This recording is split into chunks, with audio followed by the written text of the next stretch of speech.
welcome back to the channel. So I really wasn't sure what I was gonna do on this video until I got into this video, and sometimes it works that way. So my intro that I filmed, I scrapped it.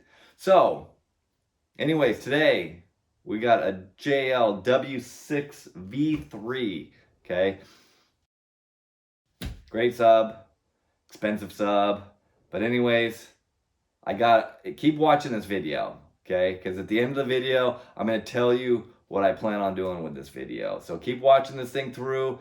We're gonna do an unboxing, gonna go over this thing, we're gonna break it in, gonna do a sound demo, an SPL, and at the end, I'm gonna tell you what ultimately this is gonna lead to. So keep watching. Don't forget to leave some comments and please like this video. Hey, and if you're a returning viewer, hey, don't forget to subscribe. Hey everybody, and welcome back to the channel. So what we're gonna look into today is the JL Audio W6, is it really still a relevant subwoofer in the market? And you know, is it really the benchmark to compare other subwoofers to? Let's open this thing up, let's find out. All right, so I haven't even opened this thing up yet. I've had it for a little while. I bought this subwoofer and wow, this is interesting. It comes with, not sure what, it's an MDF piece. I guess it's to protect the subwoofer. It looks like a pretty serious piece of packaging. All right, well, I will say that JL did a hell of a job packaging this subwoofer. And so I want to go over some things about this subwoofer. So this is the version 3 of the W6. The original one came out in the early 1990s and apparently it had a dual 6-ohm voice coil. And, you know, it was really kind of a legendary, you know, subwoofer. And again, in about 2002, they redesigned it. And this, you know, this subwoofer was, you know, state of the art. And they updated it again, I believe in 2012. Okay, so that's what we got here is a 2012 subwoofer.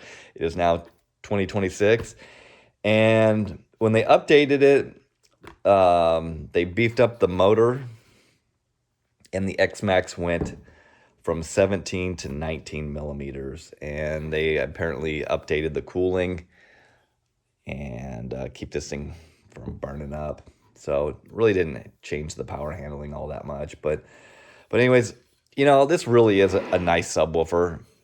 You know, it's got a gasket built into it, which I think is super cool. You know, it's obviously cast aluminum. It's really not that deep of a subwoofer, which is nice for fitment, for being a high output, you know, relatively high output subwoofer. And one of the cool things that they did by beefing up the motor structure on this thing was it enabled you to downsize your enclosure size. And so we're going to be testing this thing in a 1 cubic foot sealed enclosure, and really, because using a sealed enclosure, it really takes the variables out of the box design. And obviously this is a subwoofer that, you know, can be used in a sealed box. And so when they redesigned it from the V2 to the V3, the box size went from 1.25 cubic feet to 1 cubic foot. So that's you know, that's pretty significant. And that was all done by beefing up the motor structure on it. This thing has a sensitivity of 85.4 dBs. And so, you know, it's a heck of a subwoofer. So anyways, the mounting depth is about 7 inches deep. So anyways, we're going to get this thing boxed up, broken in, and we're going to give it a listen. We've got the JL W6 in the truck, and we're going to be powering it with this Prodigy Audio. It's their 1200.1. So this amplifier from Prodigy Audio will be featured in an upcoming video, so make sure and watch for that. But I also need to let you know that this amplifier is rated at 1200 watts at 1 ohm, but we will be running it at 2 ohms because it is a dual 4 ohm voice coil subwoofer where this amp is rated at 950 watts. a monoblock, and this thing's cool. It is actually pretty little. So we got the W6 in a box that nets out at exactly 1 cubic foot. So this thing is 1.07 cubic feet.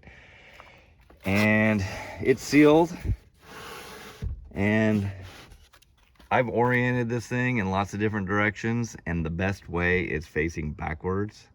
So we're gonna do all the tests with it facing backwards. So I realized that it wasn't gonna be too exciting to test this. Maybe we'll do the SPL tests in either direction, the subwoofer, but it's more impressive to see it this way. So let's get some of this duty-free YouTube music and let's do some demos.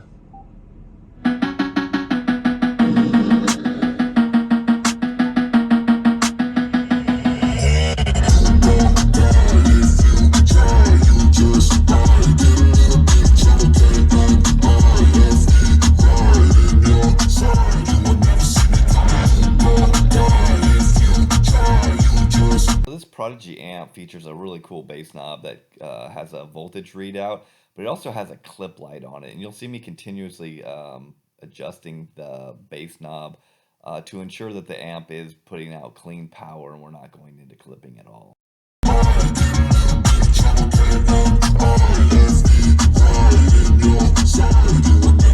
got a switch in my head. I go from living to dead. You got me seeing all red. Now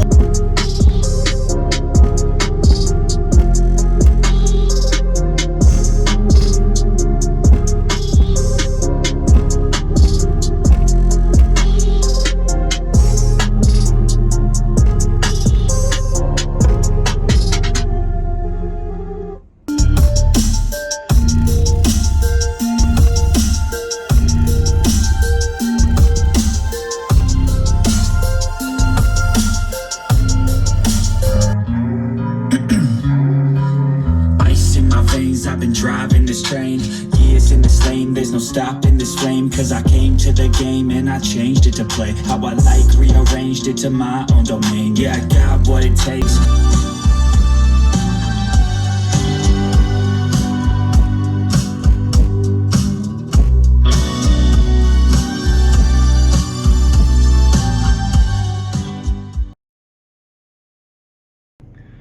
I've already played around with this enough to know that I can get probably almost a full dB louder with it pointing towards the back. So we've got a sweep here. I think it's 430 to 50 hertz. Let's give it a whirl and see what she'll do.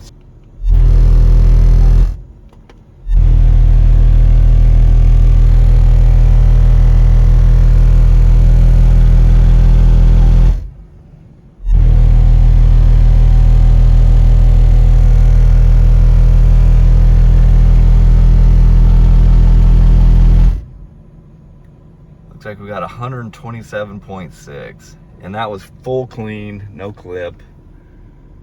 And I think we're around 13.8, 13.9 volts. So you gotta remember, this isn't a huge amp. This really isn't an SPL box by any means. So let me tell you what I think about this thing. All right, I'm gonna keep it short and sweet. This W6, I'm not a big fan of JL audio. I think their stuff's overpriced. I think their stuff's kind of dated. This thing's good. This really is a good sub to be a benchmark sub. And so, I listened to this thing for about a week. I've had lots of subs in my truck. Most of them have been shallow subs. Granted, they've been good shallow subs. This thing so far has really outperformed all the ones that I've tested yet. Even in that 1 cubic foot box, this thing plays low and it just has a nice full, just hard hitting sound to it. I mean, you can see in that video, this subwoofer gets down and it's impressive. And we'll see the quality on it. I'm gonna run it probably for a bit. But I will say, I honestly gotta say, my hat's off to JL. That's a great sub. Okay, is it an $800-900 sub? Not in 2026. I really don't. I think that's its biggest downfall. I think the quality is good. The sound is great. I think for an SQ sub, all around general purpose sub, that thing just really rocks. So let me tell you what I'm gonna do though. So you guys stuck with me this long. So I'm gonna use that as the benchmark, okay? And I'm gonna make a series of videos testing other subs head to head against that JL sub and see how they compare. They're gonna be in the same box, same amplifier, same vehicle, all in-vehicle tests. And let me kind of give you a little demonstration, kind of show you what subs that we're gonna have up against this. And we've got more in the works. We've got this new sub from Recoil. We've got the Prodigy Audio.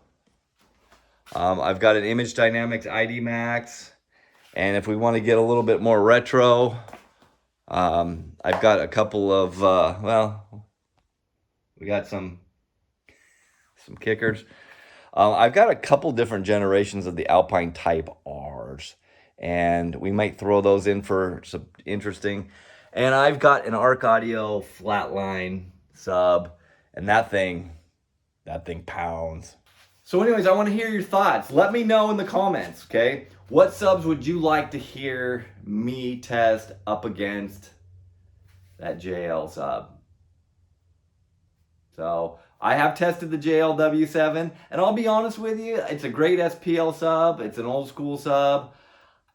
I wasn't all that impressed the way how musically it sounded, but this W6, it's killer. It's a killer sub. So let me know in the comments. Let me know what you guys think, what you'd like to see me test this thing up against, and I'll see if I can make it happen.